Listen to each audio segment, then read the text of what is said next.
Masih ingat Vitalia Sesa? Dulu diisukan jadi simpanan koruptor, begini kabarnya sekarang.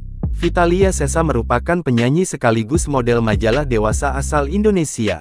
Nama Vitalia Sesa sempat melejit setelah ditangkap gegara terlibat kasus narkoba.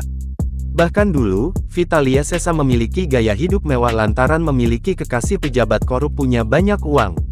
Vitalia Sesa pun ikut terseret, apalagi ia mengaku mendapatkan 1 unit mobil Honda Jazz dan jam tangan mewah dari Ahmad Fatanah. Namun, tak hanya itu, musibah seolah menghantamnya bertubi-tubi, ia 2 kali masuk penjara karena narkoba.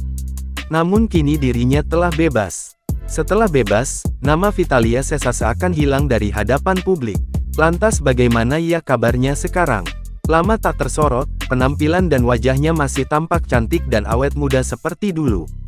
Bahkan penampilannya pun masih tetap seksi. Dirinya juga kerap aktif membagikan foto-fotonya di akun Instagramnya. Kini, setelah bebas, ibu 2 anak ini mengaku menyesal dengan tindakannya di masa lalu. Oleh sebab itu, model majalah dewasa ini hendak lebih selektif dalam memilih lingkaran pergaulan agar tidak jatuh lagi di lubang yang sama. Dirinya juga sempat dikabarkan berprofesi sebagai DJ demi menghidupi keluarganya.